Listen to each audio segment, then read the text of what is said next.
G'day guys, and you're welcome to my drunk philosophy. I'm Googs. A lot's been going on and I haven't been on here for a while. There's a reason for that. I really haven't had much to say. I've been pretty pissed off lately, so I thought, well, I'm not going to make a video because although ranting is kind of popular on the YouTube platform, I really wasn't in the mood. Now, today I'm going to talk about a few things. The first thing I'm going to talk about is everything going around the bloody fucking coronavirus. Because I don't, like a lot of people, I don't really know much about the actual virus itself, other than what the media tells me, and I always take the media with 3.5, maybe 4 pinches of salt. So I'm not going to talk about the virus itself, I'm going to talk about everything around it. In other words, the human ideas around the coronavirus.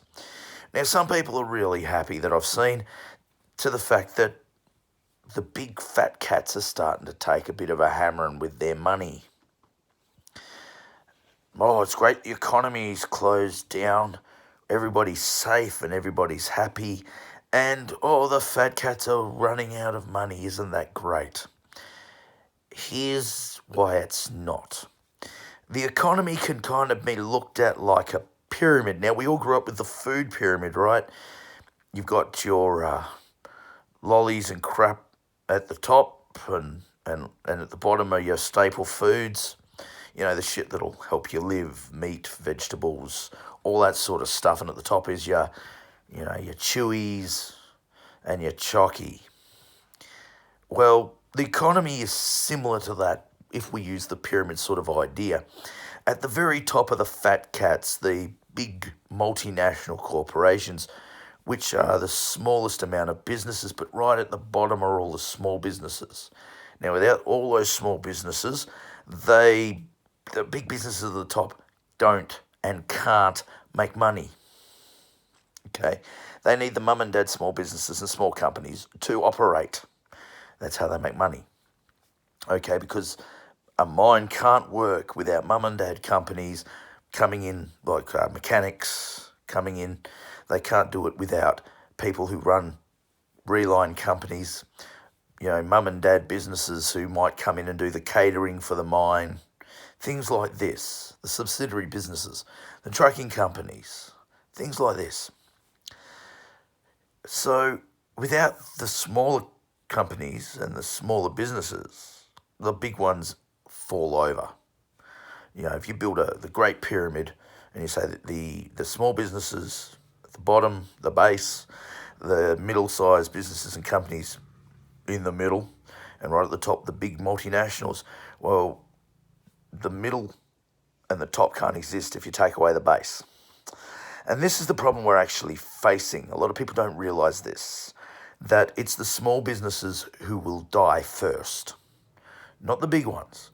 Because the big ones, okay, they can live a bit on their profits, but the small ones usually live on cash flow. And the cash flow goes sort of like this. They get an overdraft from the bank, and then they buy their goods, create their services, supply demand. They supply the demand, make their money, pay their workers, pay themselves, pay the overheads, and then pay off the overdraft and then get another one, okay? Sort of like people who live off their credit cards, okay? That's the general way most small businesses work, and small companies too.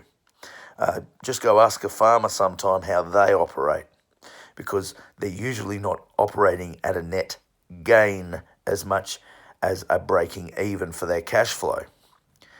So, okay, you can't trade.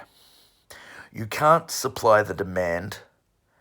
You can't afford to pay your workers because your business is shut, and you can't meet the supply, make the supply of the demand, and you can't pay your overheads or your overdraft. You're dead in the water. And even if you start up again shortly afterwards, now you've got no working capital to start up with. Even if you do actually work on a profit margin basis, and you don't have an overdraft, your motorcycle, you're kind of stuffed because your capital will not be enough for a restart. And there's going to be, the longer this lockdown goes on, the more the small businesses are going to not reopen, which means there's more people unemployed as well, right? More people unemployed, less small businesses to help supply the larger businesses, to help supply the even larger businesses, and it all starts falling over.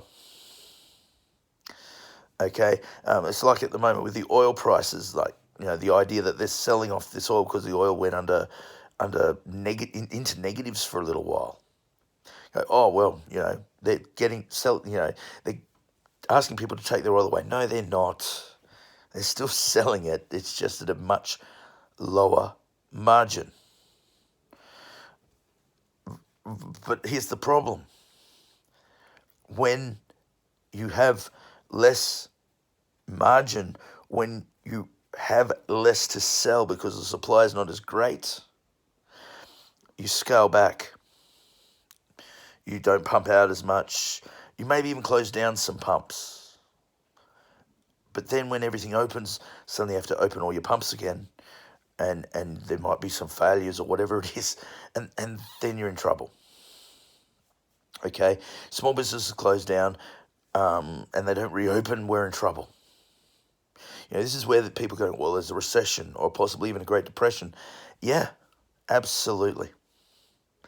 Absolutely. And the longer we stay locked down, the more likely that is to be. Now, that's not me saying that we shouldn't be worried about the coronavirus. Of course, we should. And we should take precautions. But there has to come a point where we are responsible for our own destinies. And we don't screw the destinies of our children and our children's children, right? Take a gut check and go, okay, we have to reopen. This is very important, very, very important to think about. Now, I can understand the fear, but at what point do we say the fear is more important than people having a job, having a livelihood, and continuing on? And instead of taking maybe 6 months to a year for the economy to recover, now we're looking at 2 to 3, maybe 4 to 5. If we go into debt, in Australia, the projection was if we stay closed till Christmas, it's about $14 trillion. We ain't getting out of that debt very quickly at all, if ever. People worry about China buying out the country. It's like, well, okay, if we're in that much debt and we have a recession, our dollar's going to be worth nothing compared to the yuan. If our dollar's worth nothing compared to the yuan, they can just buy up whatever the hell they want. It's we need to start thinking about this in terms of economy. It's very important. Now, yes, the top end of town are taking a hit, but if the top end of town are taking a hit, the small end of town is already in deep trouble. We need to start thinking about this. So that's one aspect. Another aspect is the lockdown. How successful has it been? A lot of people think it's been extremely successful. And I can't really argue with that to a degree. Now, in Australia, like I suppose the United States of America and China even, there's a lot of cases in the big areas, big population centres. In Australia, of course, that's the capital cities: Sydney, Melbourne, Canberra, Brisbane, Darwin, even though the Northern Territory, I think, has had maybe 7 cases all up, Hobart, Adelaide and Perth. Okay, out in the countryside, there's bugger all because the distances are huge. Now you can say, well, that's the region lock, right? But here's the thing that really gets me with this whole idea, and I'm going to put this to you. Now, you can poo-poo the idea, that's fine. We first found out about this in January, okay? Apparently this thing had been running in China since December. We first started locking down the middle of last month, being March. This thing has, and especially in Australia, and I'm presuming the rest of the world, there's a hell of a lot of travel between China and our countries, including Wuhan, where the apparent epicenter of this virus is. I don't like, typhoid Mary is probably the wrong term, but you understand what I mean when I say typhoid Mary, I hope. This means that the likelihood is this virus has been spreading throughout our population for a long time. Or not, if not a long time, sorry, at least 4 months. At least 4 months. And at least 3.5 of those months were without any lockdowns. Now, it's quite possible that you, if you had in the southern hemisphere, if you had a summertime flu, that could have been the virus. If you had the wintertime flu in the northern hemisphere, same thing. It may have been that virus. We don't know. They've just formulated, by they I mean the pharma biologists and these sorts of viral experts around the world have created a test where they now can do a blood test on you and check your antibodies to see if your antibodies have reacted to the COVID-19 virus. Very interesting. And the first test of it, and by the way, it's the first test of this this scan. I believe it was done in Connecticut, in America. It's Stamford, Connecticut, if I remember correctly. And it was 3,000 people. So once again, very small sample size. Once again, grains of salt here. And they found 3 to 4% of the people had already had it that never was checked for coronavirus, okay? Now, once again, tiny little sample size. The result, ultimately it's interesting, but it doesn't mean anything without a bigger study, and they're undertaking that right now, I believe, at the Hoover Institute, okay? And they're making that America-wide, but this is an interesting thing because it may turn out that coronavirus has 2, 3, maybe even 4 strains that are asymptomatic. And asymptomatic, for those people who aren't aware of that term, basically means you will not get symptoms. You will get the bug. Your body will create antibodies against the bug, but you yourself will not get either extremely sick or you won't feel any symptoms at all. If that's the case, you might find that a certain percentage of your population in each country has already had this damn bug. So was the lockdown necessary? Once again, it may be. It may be, but myself personally, and also I'm very biased as a libertarian, I think that, it probably could have been handled a little bit better, especially in Australia as an island. I think we could have, instead of following the rest of the world, we probably could have looked at it our own way. That's just my opinion, mind you. If you're a person who goes, no, it was perfect, everything was done the right way, that's fine too. That's cool. I hear you, but once again, libertarian. So I believe liberty is in principle, liberty is one of the most important values that I hold in my life. So there's 2 things on the coronavirus, or going around the coronavirus. The third thing that I find interesting, and this is now going to be specifically Australian with politics, people are forgiving Scott Morrison. Now, it's no secret, I don't like Scott Morrison. I just don't like him. I think he is a narcissist. I think he is very much me all the bloody time. He went to, first 6, I've said this in previous videos, but I'll reiterate this because I think it needs reiterating. But the first 6 months he was in office as PM, he travelled all over the globe. He was hardly at home. Going around going, hi everybody, I'm little Scotty Morrison. Look at me, I've even got the badge that says PM for Australia. Hi. And no new trade deals, no big whoop. It was basically him going around saying, look at me, I'm Prime Minister of Australia. Then we have the worst bushfires in 100 years. Okay? And he goes to holiday with his family in Hawaii and goes, oh, but I need time off and my family needs a vacation. Fuck you. I think that's what I said then. And that video, the bushfire videos I made a while back, Fuck you. You know, your responsibility is to your people. You are the Prime Minister. Fuck your holiday. What, you think you're more important than the people in this country suffering? You know, then the floods came. And he did nothing. And there are still people waiting for government assistance from the bushfires that ended in February, early February. Living in tents, self-isolating. And people going, oh, Scott Morrison's doing such a great job. It's like, no, he's just cut, copy and pasting from the rest of the world. He's not even trying to make an Australian solution out of this. And he keeps saying, well, we might let you free. We're going to reevaluate. Fuck off, Scott Morrison. You narcissistic prick. It's all about Scotty Morrison. Look at me, I'm Scotty Morrison. I'm your Prime Minister, don't you know? He's not a leader.